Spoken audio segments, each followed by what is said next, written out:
People have been waiting for this episode all year. Well, maybe. I'm going to give my prediction for the real estate market in Tampa for 2024. Stick around.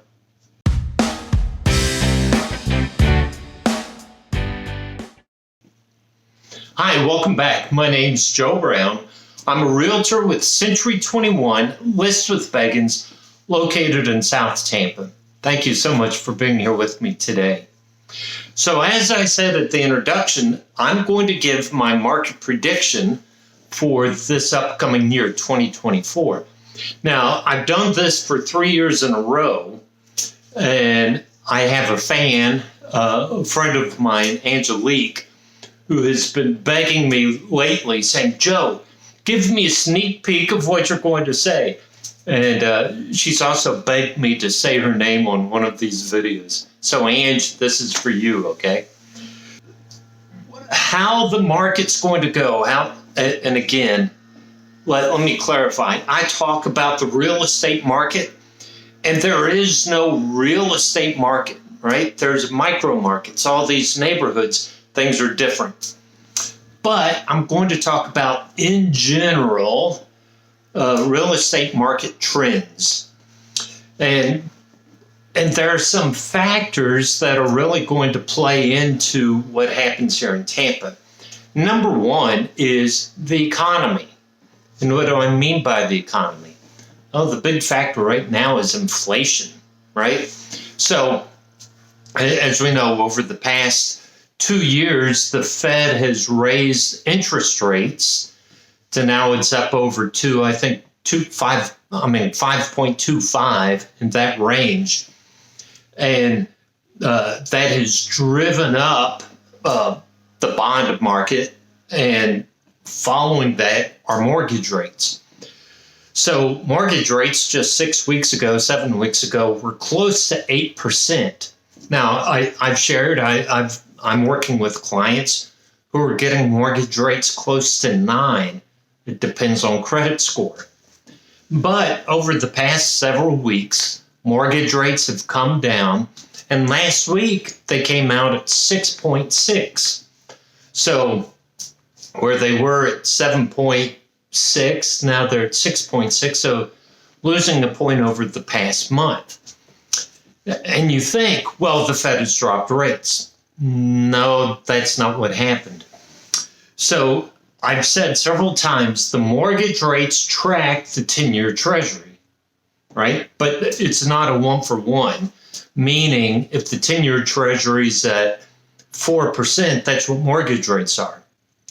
Now, there's always a gap, right? So, and the gap is usually about 2.5%, around there.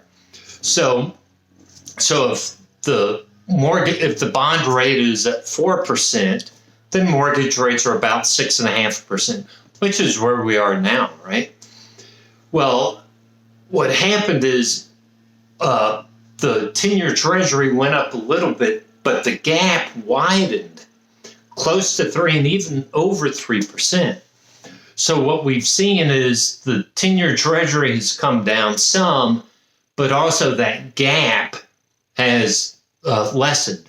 So we're still, so right now we're about 2% over the 10-year Treasury. Well, we're still about 2.5%, well, which is historically where we are. So again, if you want to see where mortgage rates are going, keep track of the 10-year Treasury. And so the interest rates that the Fed puts out affects the bond market, which in turn affects the mortgage rates. Again, it's not 1-for-1, but it's and interest rates rise and the bond markets rise because it's trying to entice investors to park their money into that vehicle, into that investment vehicle. The whole thinking is, oh, I could spend my money, or I can put it in a vehicle and not spend money. And that's exactly what the Fed wants. The Fed wants to take money out of circulation so there's less money. Why is that important? That's what inflation is, right? When there's so much money chasing a limited amount of goods, it drives the price of the goods up. That's why back in 22, we saw inflation at 9%, which means the cost of goods, which is measured by the Consumer Price Index, the CPI, was at 9%. Things were growing at 9% a year. And the Fed says, no, we've got to get back to 2%. So now, along the way, they've changed the definition of what they measure. That's a separate talk. But we're right about that 2%, little over 2% now of CPI. Now, keep in mind, the Fed, Chairman Powell and the Fed, has said we are going to keep rates higher for longer. So right now, the Fed rate is over 5, and I expect it to remain at 5 for the next few months. Now, the Fed has signaled, listen, if the inflation numbers continue to stay where they are, then we may cut the rates. Now, lately, I have seen reports of, the Fed's going to cut rates 3 times. I even saw one, Fed's going to cut rates 6 times this year. That's not what Powell said. That's not what the Fed said. That's what some talking head said. Now, I know I'm a talking head too, right? But what I'm saying is I don't expect there to be that many cuts. Will there be cuts? Yeah, probably, because that's what the Fed has indicated, depending on what inflation does. Now, what impacts inflation? It's the law of supply and demand, and I'm going to talk about this later. And I don't know if you're aware, there is a supply issue happening now, and it's because of some hostilities and terrorist activities around the Persian Gulf.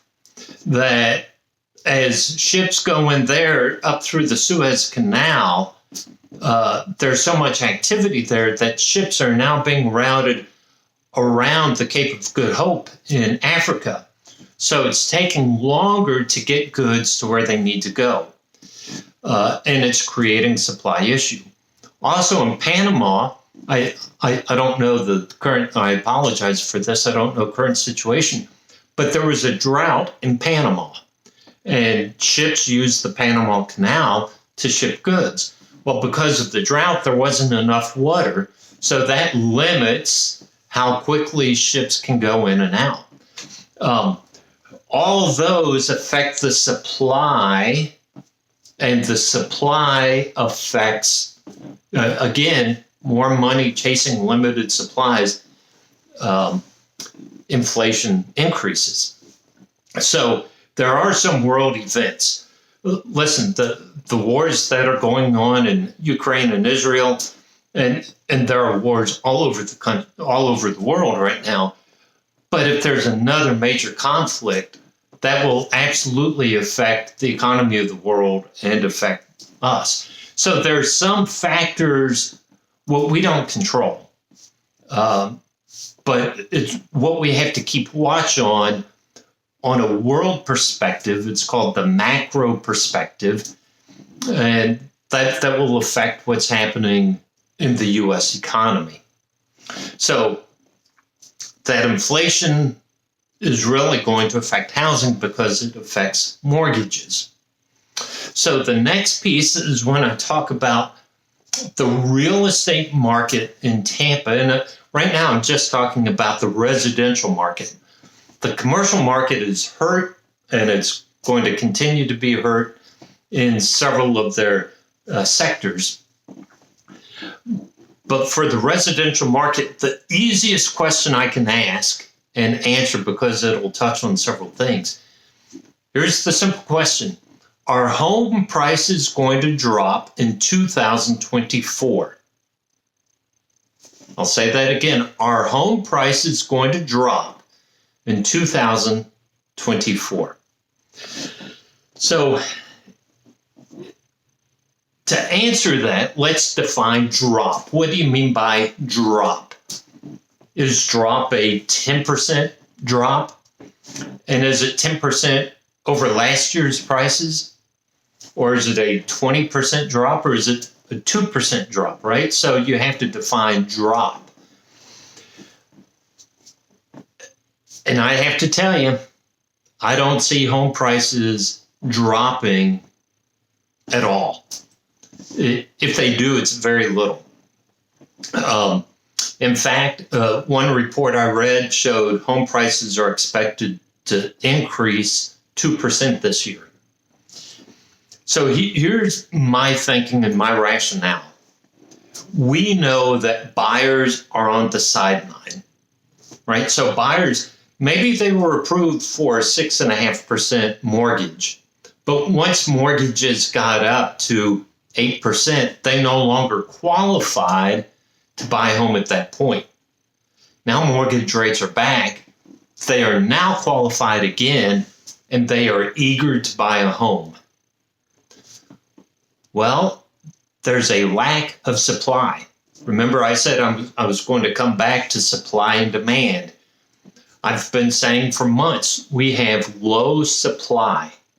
I saw a report today that going back to 2016, we're about 40% of the supply nationwide than we were in 2016. So low supply, we're low supply here in Tampa. And I'm going to talk about that later. Here's what I know. For homes that are in good condition and priced right, they will sell quickly. Now, listen, that there are homes out there that aren't selling because the price isn't attractive.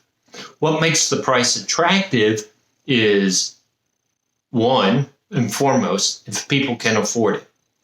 At the 8% mortgage rates, people couldn't afford it. As interest rates come down, people can now afford that home. So I think what we're going to see with the decrease in mortgage rates, you're going to see an increase in sales, not an increase in supplies, an increase in sales, which is going to decrease the supply. So, for example, in South Florida, South Tampa, let's say there's 514 homes actively on the market right now. With the drop in interest rates, people can now afford to buy the homes, so that they're going to buy the homes. So now that 514 homes on the market drops to 450 homes. And you say, well, Joe, people are still going to list their homes for sale. Yes, they will. But here's the issue, right? And this goes back to the supply and demand. The population growth in Tampa is expected to be 1.2%. Now, realize people leave the state. People leave the area. However, people are also moving to this area.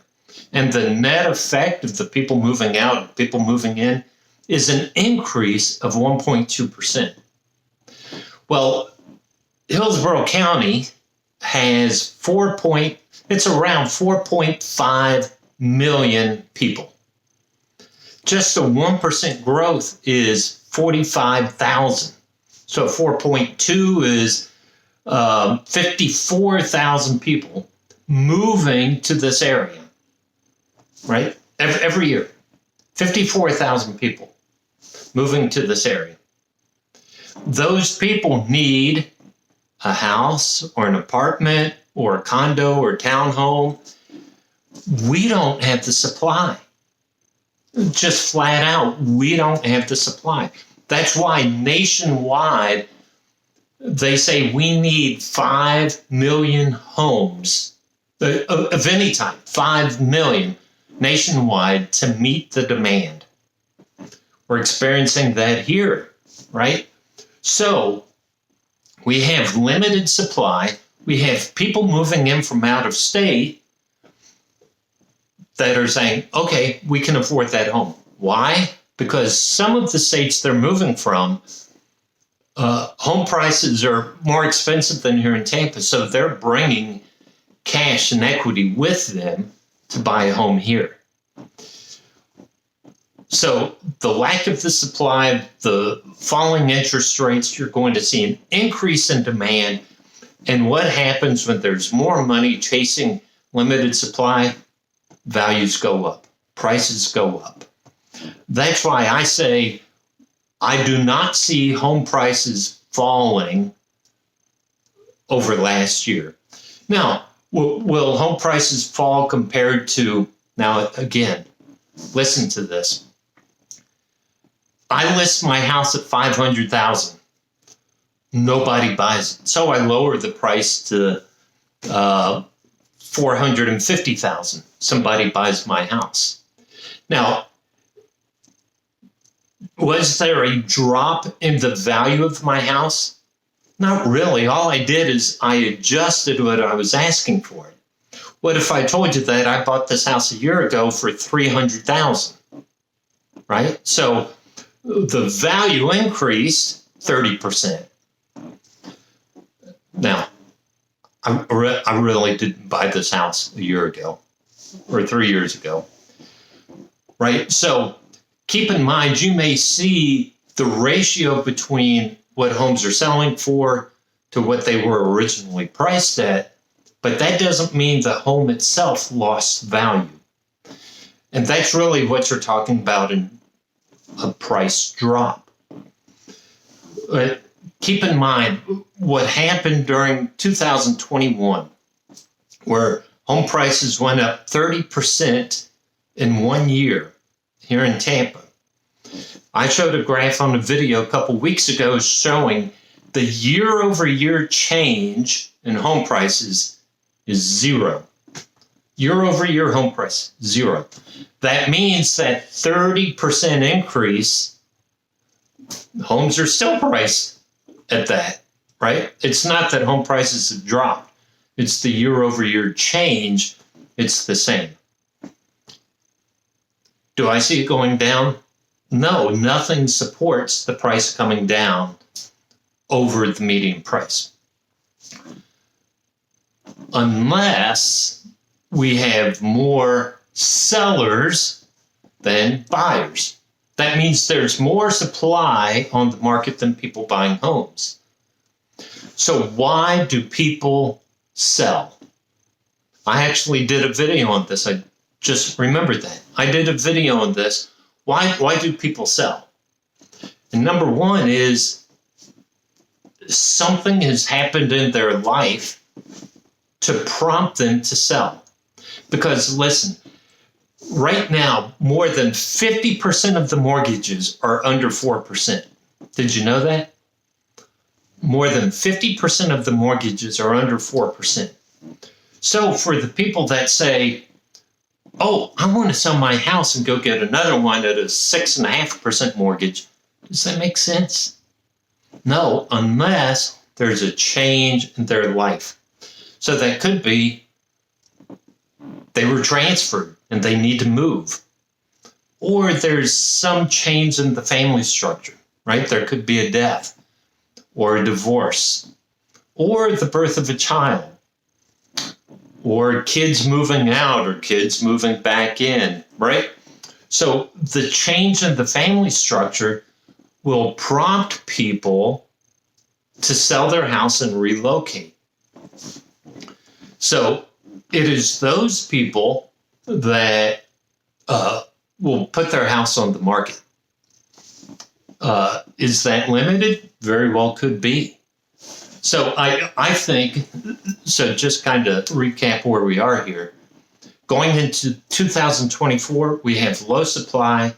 I think we're going to experience low supply, I would say almost all year. And mortgage rates are coming down, so there's going to be a demand for houses. That's what's going to keep the supply low. Plus, there's really not a lot of incentive now for homeowners to sell. As a real estate agent, I'm absolutely going to go out and talk to people who own rental homes to see if they have an interest in selling. But again, it's a moneymaker for them, renting a home. So that's a tough sell. But there are those people out there.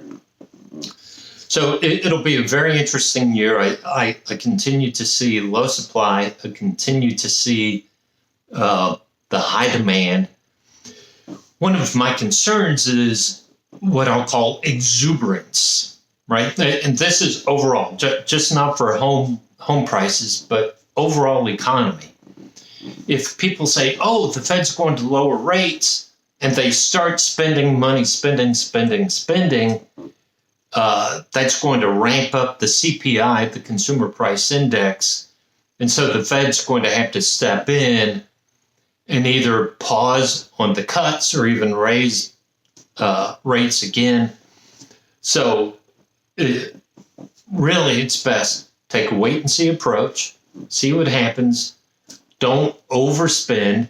And I did a video on this a while ago about the credit. I say credit. People are in debt, and their credit card debt now is the highest that it's been in quite a while. People are still spending, but putting it on credit. And to that, people who have school loans that have been, because of COVID, you don't have to pay it back, but now they're expected to pay it back. Now, I saw something that 40% or 50% of those loans, people were still paying back, even though they didn't have to. So good for them. But for the people that said, oh, I don't have to pay it back, I won't, but now they have to, and the price of everything else is more expensive, that they're going to hurt. So listen, I'm here to be your trusted advisor. I'm trying to give you the signals I look at for the upcoming market 2024. Angelique, I hope you enjoyed this. I hope you enjoy hearing your name here. Go to my website, joebrownc21.com. I have different blogs here. I'll make this into a blog so you can read a summary of it. Reach out to me, hit the contact me button, send me emails, ask me questions. If you're interested in just talking about whether you should sell your house or the value of your house, let's sit down and talk. There's no commitment, right? But at least you have some idea of what's happening. So Happy New Year to you. Now let me give you a glimpse. Next week, I usually do a market update for the previous month. I'm going to change it, and I'm going to do a year in review. So going to look at 2023. I'll include what happened in December. But just, again, that macro look, looking at the trends for this area. Happy New Year. See you next week.